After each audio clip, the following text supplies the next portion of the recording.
Meramaikan event Piala Dunia yang akan berlangsung 20 November nanti, kita akan berbincang langsung dengan Menteri Pemuda dan Olahraga, Bapak Zainuddin Amali. Selamat petang, Pak Amali. Ya, selamat petang, salam olahraga. Salam olahraga, terima kasih banyak sudah berkenan hadir di studio BTV. Ya. Euforia Piala Dunia ini sudah mulai terasa dari sekarang bahkan sampai ke Indonesia, meskipun Indonesia juga belum bisa ikut Piala Dunia Qatar 2022. Tetapi saya yakin sudah banyak juga pembenahan yang dilakukan oleh Pak Amali dalam memimpin Kemenpora ini, terlepas dari tragedi yang terjadi beberapa waktu lalu. Tapi saya mau ajak kita untuk melihat ke depan Piala Dunia 2022 Qatar. Apa makna yang bisa kita ambil nih untuk Indonesia, Pak Amali? Ya. Kalau sepak bola untuk Indonesia luar biasa karena lebih dari 70% orang Indonesia itu suka bola. Jadi memang animo masyarakat Indonesia terhadap sepak bola itu sangat besar sekali. Apalagi kita tahun depan akan menjadi host, akan menjadi tuan rumah FIFA World Cup Under-20. Betul. Tahun 2023 kita akan kedatangan 23 negara lainnya. Sehingga makna yang paling penting buat kita tentang penyelenggaraan Piala Dunia di Qatar adalah kita harus mempelajari ini. Walaupun yang di Qatar itu adalah tim senior, yang di sini adalah U20. Minimal hal-hal yang umum saja bisa kita lihat di situ bagaimana Qatar mempersiapkan dengan sebaik-baiknya penyelenggaraannya, apakah itu venue-nya, apakah akomodasinya, apakah transportasinya. Karena kan kita bukan hanya di Jakarta, ada di beberapa tempat 6 di stadion Indonesia. ya, 6 stadion yang akan digunakan. Oleh karena itu saya sangat concern untuk memperhatikan pelaksanaan Piala Dunia di Qatar. Mudah-mudahan dari situ kita bisa dapat banyak pelajaran untuk menjadi modal kita menyelenggarakan ini. Karena kebetulan untuk FIFA World Cup Under-20 untuk penyelenggaraannya itu dibagi 3. Saya salah satu yang bertanggung jawab terhadap dukungan penyelenggaraan. Berat nih bebannya Pak Menteri ya? Ya, gitu kira-kira. Jadi Piala Dunia U20 ini kan Mei Juni ya 2023. Tinggal beberapa bulan lagi. Apa yang perlu dan sudah dilakukan dalam bentuk persiapan menghadapi Piala Dunia U20 nanti? Oke. Sebenarnya Indonesia ini sudah siap sejak tahun 2021. Kan keputusan 2019 begitu kita di-announce sebagai tuan rumah 2021. Tetapi karena pandemi COVID, kemudian FIFA memundurkan ke 2023. Kesiapan yang paling utama adalah venue. Kita akan lakukan di 6 kota. Jakarta, GBK, Stadion Utama GBK. Kemudian di Bandung itu di Jalak Harupat, kemudian di Solo di Manahan, di Surabaya itu di Gelora Bung Tomo, di Bali di Wayan Dipta, dan Jakabaring di Palembang. Nah, kesiapan itu bukan hanya stadion utamanya tetapi stadion-stadion pendukung. Itu kita sudah siap.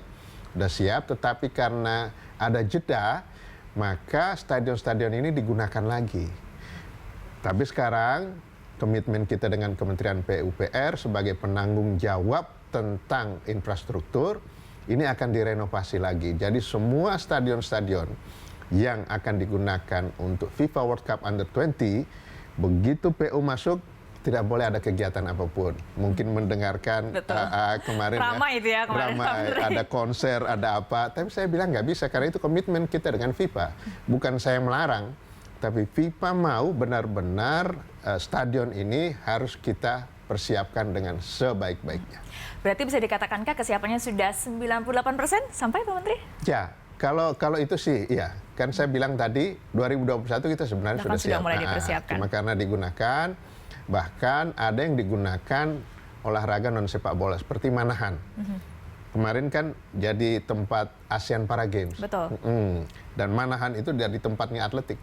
Sehingga ini yang harus dibenahi lagi, diperbaiki lagi.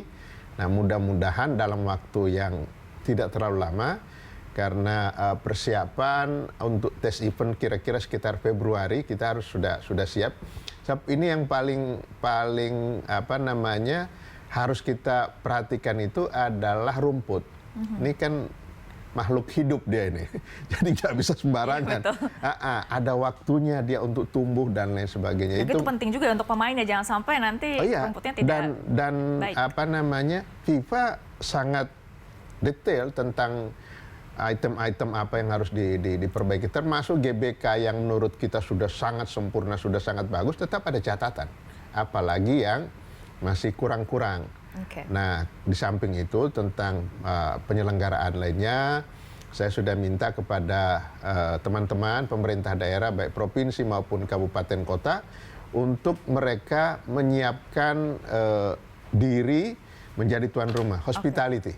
Itu paling penting, sebab kita kan mau orang tidak hanya datang sekali ke Indonesia, apalagi ini under 20, pasti ada keluarganya juga yang ikut datang ke sini. Nah, saya berharap mereka datang dan membawa kesan yang baik terhadap Indonesia. Kita mampu melaksanakan ini, dan mudah-mudahan kalau World Cup under 20 ini kita bisa, insya Allah yang senior juga kita bisa dapat kesempatan. Baik, jadi kalau infrastrukturnya sudah siap, timnasnya sendiri, timnas U20 sesiap apa Pak Menteri? Ya, memang ini jadi pertanyaan banyak orang. Kan kita tahu bahwa kelas kita jauh dengan Eropa, dengan Amerika Latin, dan lain sebagainya. Tetapi saya kira kita mengontrak pelatih yang kelas dunia, Shin Tae-yong dari Korea. Dan banyak perubahan yang Shin Tae-yong lakukan untuk timnas kita, ya. Sekarang sedang ada di luar negeri, sedang tryout di sana. Perkembangannya bagus, apalagi nanti ada tambahan naturalisasi atau ada 2-3 pemain yang diusulkan oleh Shin Tae-yong, dan kita akan segera proses itu. Saya punya optimisme tim nasional kita akan bukan hanya bermain sampai di babak penyisihan, tetapi mudah-mudahan akan terus. Tapi untuk menjadi juara sih belum ya. Tapi paling tidak jangan hanya langsung tiba-tiba sudah langsung tersisihkan gitu ya Pak Menteri. Babak penyisihan tersisih. Itu yang jangan sampai terjadi itu. Nah, jadi pertanyaannya kalau kita sudah jadi tuan rumah nih untuk Piala Dunia U20, Pak Mali, kapan kita Indonesia bisa masuk ke Piala Dunia? Ya, tentu ini tidak bisa instan. Kita harus mempersiapkan betul timnas kita. Saya punya harapan, karena saya sudah pernah ngobrol dengan Coach Shin Tae-yong. Saya pernah tanya ke dia, apakah Anda punya harapan terhadap sepak bola Indonesia? Beliau sampaikan, saya punya harapan yang besar. Yang penting pembinaannya dari bawah. Bapak Presiden Pak Joko Widodo beberapa waktu yang lalu, 2 bulan yang lalu, sudah mau launching Papua Football Academy. Itu saya kira satu harapan Presiden, dan kita semua menyambut itu. Di tempat-tempat lain juga akan sangat seperti itu. Apalagi kan Pak Presiden baru saja menerima Presiden FIFA Gianni Infantino.